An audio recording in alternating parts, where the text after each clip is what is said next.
demos, art journals, art projects, organized planner chic. Well, hello planner babes, and welcome to Organized Planner Chic. I'm Lucinda, and if you haven't subscribed already, please do so and select the bell for notifications. Well, first, I want to thank all my Patreon members who help make it possible to create videos like this.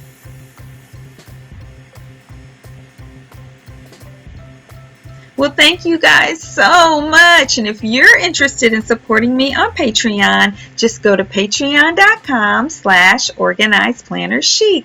Okay, you guys, these are all Dollar Tree DIYs. I'm so excited to share with you. So this first little thing is not a DIY, but it is a product I got from Dollar Tree, which is that black pom-pom. Actually, both of them, the orange one and the black one, both came from Dollar Tree, and I just think they look so good for the fall season. So I am holding a bullet journal inside of this traveler's notebook, which I made ages ago. I've shared in different videos. I used an old Mead planner and some duct tape.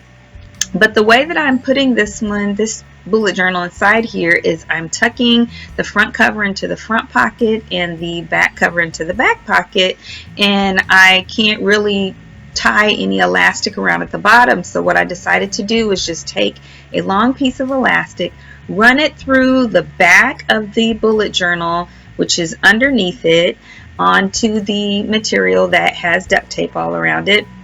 I just tucked it through there and pulled it through. I left a long piece in the front and a shorter piece, a long piece at the top and a shorter piece at the bottom, but I don't want it to move around. I don't want to have to keep adjusting it.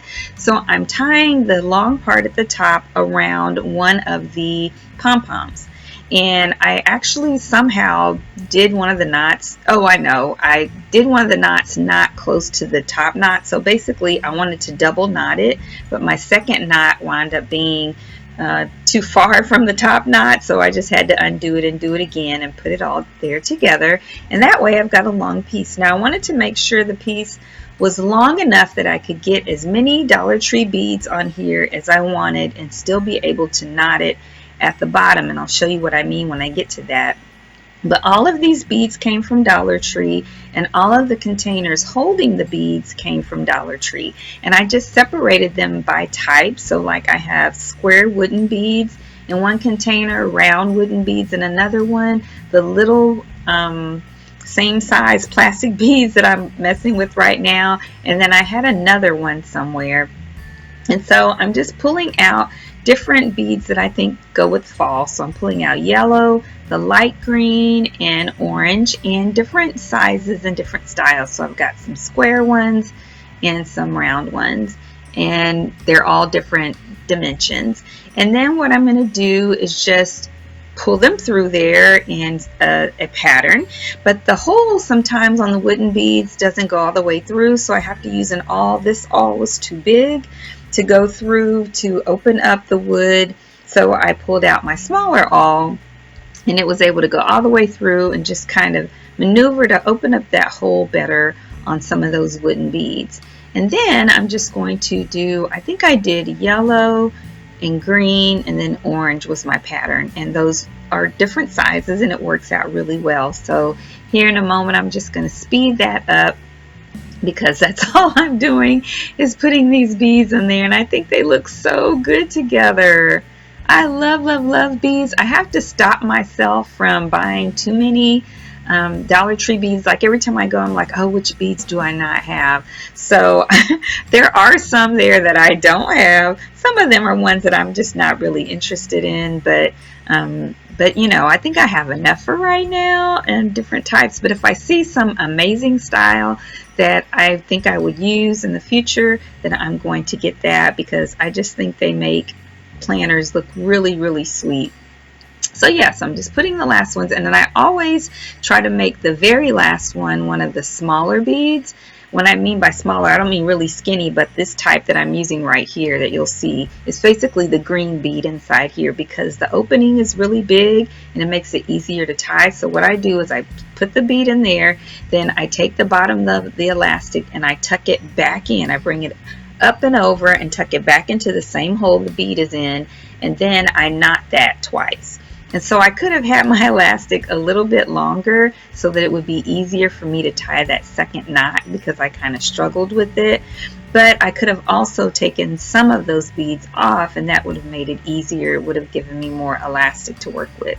And, well, no, I was going to say, and I could have just stretched the elastic, but since it's not really hooked, no, yeah, I could have. Since it's hooked onto the pom-poms, I could have just stretched the elastic, and that would have made it easier to do as well.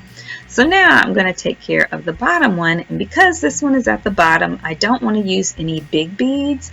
And the reason for that is I want to be able to sit my bullet journal or my traveler's notebook down on a shelf, and those beads just kind of tuck under there and it can still stand up, or lay on my slanted desk and it just sits there vertically like I want it to, perpendicular with everything. But if I have the really big beads, then I can't really do that because the beads are just in the way. So this time I think I just did, I did the same basic pattern, yellow, green, and orange, but they're all the same bead. And now I'm just doing the same thing. I'm taking the elastic back through the same hole that the bead has to hold it, and then I'm double knotting it. And I really like it. I also wanted to make sure it wasn't too short and not too long, that I liked the way that the length looked. And then I always burn the end of my elastic with just a little lighter. Be careful if you're not an adult, or if you are an adult, not to burn the house down. And then I just kind of trim about how much elastic that I think I want to be at the end, and that wraps up that one. So now this is a card. I bought a bunch of cards at Dollar Tree. When I say a bunch, I've got like 10. I think I bought 2 of the same one, because some of them I wanted to use for crafts and some I want to be able to give out as cards for the fall and for Thanksgiving. And this one, I decided to completely fussy cut these leaves. I think they are so pretty, and I thought they would look really, really good as a charm on the outside of my traveler's notebook, on the elastic on the outside. And I definitely sped this up because it takes a while to fussy cut something like this that has a bunch of different little edges that poke out and stick out. You know, it wasn't like a smooth cut. So it's all cut out now, and what I could have done was laminated it, but because I only have 1 sheet of laminating paper at home right now, and I want to maximize the use of it, like I didn't want to use a whole sheet for just this little piece. And so I thought I'm just going to add some Mod Podge to it. I thought that might strengthen it, especially since I have all these little tips all around here.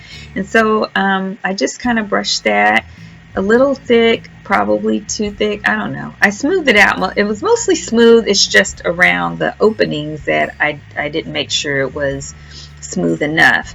And of course, after I did that, I set it down and let it dry. And then after that dried, I picked it up and I did the front as well. And I definitely, that's too much Mod Podge right there. But again, it was mostly smooth. It was smooth all except for around a few of the edges, but it was all okay. But I don't know that this really helped, made any difference. It still seemed just about the same amount of thickness and the same strength as it was before I put the Mod Podge on it. But in any case, I did that. So this one is another card, and I'm cutting out this little squirrel. I think it's so cute. Now, and this time I decided I was not going to cut around the little pieces. I would just cut those out. It would just be smoother and it would still look good. Now, if I thought it didn't look good, I wouldn't have done that, but in this case I thought it looked good. So I'm just cutting off those different tips. Now, when I get around to the squirrel's hat, which I think is super adorable, it kind of had a border already printed on there, so I just left that border like it was. And then when I got around to where the border ended, I just tried to cut about the same thickness around. I wasn't quite successful with that, but I realized later that I never did go back. You see there's an opening there around the tail of the squirrel and his face, on the left side of his face, and I never did go back and cut through that opening, but it turned out to be just fine. So And then I'm going to also cut out, and I'll show you what I'm going to do with these pieces in a little bit. Cut out an owl. I love owls. If you didn't know that, I am an owl lover. Now this one, I cut off his little legs. I'm definitely not going to worry about those skinny little legs, and I cut around the edge of the scarf as well. But I did leave the top of his hat. I just thought that was so cute, and it was very easy to cut around, so I didn't worry about that. And then when I got to his little acorn there, I left that as well. That was really easy to cut around. But I think I did cut around the, yeah, I did cut right around this opening right here. So that worked out just fine. Yeah. Now that my leaves have completely dried, I'm going to punch a little hole into that. It's a tiny hole. It's not your typical like Dollar Tree hole punch. It's small, about half of the size of that hole maybe. And then I'm going to use a little jewelry piece. Now this case also came from Dollar Tree. That hole punch did not, but this case came from Dollar Tree. These little jewelry pieces, little charm pieces did not. They came from Michael's and forever ago. And so, but the little needle nose pliers did come from Dollar Tree. I got those at Dollar Tree, and now I'm just using that. I was using that to open up the little, I forget what you call it, but that little circular piece, so that I can put the little lobster claw clasp, which, say that 10 times, which I also got from Michael's, and I'm just attaching all of that with my little Dollar Tree needle nose pliers. Yeah, and then that makes a little charm. That's all it takes to make that. So I think it turned out really nicely. I'm just kind of positioning it to where it definitely lays the way I want, because it's all white on the other side. Okay, so now we're going to make these pockets in this little insert for the owl and the squirrel. Because the reason why I'm doing this is because the pockets in this traveler's notebook that I made are not wide enough to hold things that are as big as the owl at the very least, in terms of a pocket, a side pocket. Gosh, that probably sounds confusing. Okay, so what I'm saying is my little side pockets are narrow, and I wanted to add pockets to those that you could tuck things in, but it's still too narrow for things to really fit in there. So I want to make something that I can tuck inside of the pocket, that I can add little pockets to, so that I can have cute little things sticking out like my owl and my squirrel. So I'm just taking a little box, cardboard box that used to have some kind of cereal in it, and I'm just covering it with an orange duct tape. So the cereal, who knows where that came from, but the duct tape, I did get that from Dollar Tree, as well as the scissors that I'm using in this video. And so I just layered it horizontally on the back. No one's going to see the back, but I wanted to put the duct tape on the back as well, because I just wanted the insert, this little tuck part, to be as thick as the pocket that's in the traveler's notebook, so that it would look a little more seamless. So I'm just wrapping that duct tape on there, and then I just want to make sure it fit in there. Yeah. Okay, now it's time to make the pockets. So I just kind of estimated how wide the pocket needed to be to hold, well, because I have to put a layer of duct tape over this pocket as well, so you'll see that, to hold it in when we get to that part. So I couldn't make the pocket too wide, but it definitely needed to be wide enough to hold my owl. And so I just cut out 2 pieces that I could stick together. And of course this is duct tape, so you have to be really patient and careful. So I just started on the very edge on the left, and I didn't do as well this time as I did when I did my second pocket. The second time I made sure that I smoothed everything out as I went, like a little bit at a time from left to right, so that it would be perfectly smooth. I had a little bit of bubble, just a little bit of a bubble on this one. And now I'm just trimming the excess, because I need to make sure I don't have anything sticking to the bottom. I need this to be a pocket. I did make a mistake that I didn't think about though. Now on the second pocket I remembered to do it, but this time what I should have done is, for the top of this pocket, is I should have added a layer of duct tape and folded it over to make sure there was nothing that could stick on the top of the pocket, but I didn't think of that, and you'll see what I wound up having to do this time. So now I just placed the pocket where I thought I wanted it to be, and then I need to cut some duct tape that will go exceed the bottom of it and the left and the right of it. I just put my duct tape on the top to hold it still. So now, or the spool of duct tape, and now I'm just putting a layer of duct tape that will go, it's about 1/2 inch wider on both sides and about 1/2 inch taller at the bottom. Yeah, and then for some reason I trimmed it right here, but all I had to do was fold it over, you know, oh well. And so yeah, so then I did that, but I need a little bit more to cover the whole pocket. So I'm going to cut another little piece here that's the same width as the other one, and that should secure my pocket. Here we go.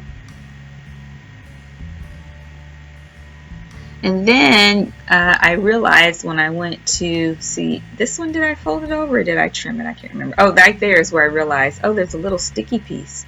Yeah, I did trim this. Okay, so yeah, so I'm going to stick the owl in there. I realize there's a little sticky piece. I can feel it. I'm like, darn it, I didn't think about that. Oh well.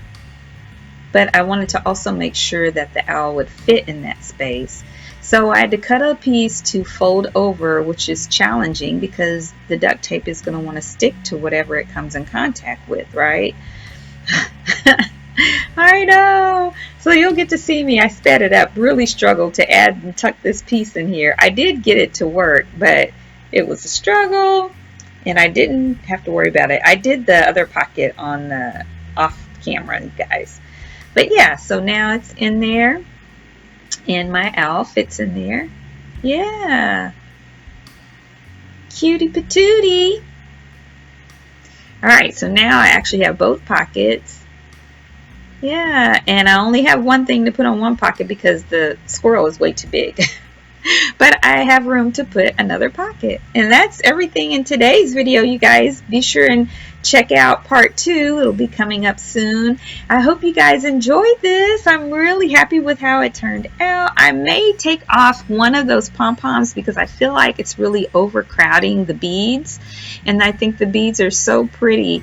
But I love, love, love these leaves. Ugh. Once I get some more laminating paper and some more things to laminate, rather, then I am going to laminate those leaves because I just think it'll be better for the tips in the long run. But yeah, black, orange, yellow, green. I feel like I need to put a little more green in here somewhere. And there's the squirrel and the owl, and I've got room to put something else in there. Well, thank you guys so much for joining me today. I hope you enjoyed today's video. If you did, please give it a thumbs up and subscribe and share and comment. It really helps my channel a lot. Also, you can check out all of my creative ventures and adventures on Instagram at Organized Planner Chic. And then I have 2 Facebook groups. The one for anyone around the world is called Organized Planner Chic Crew, and we try to stay in touch just about every day with all different types of posts and videos and lives and all that good stuff. And then the local group is called Phoenix Planner Friends for Christ. We normally meet in person once a month, but because of COVID-19, we're doing everything on Facebook right now. And if you're interested in supporting me on Patreon, just go to patreon.com/organizedplannerchic. And until next time, happy planning!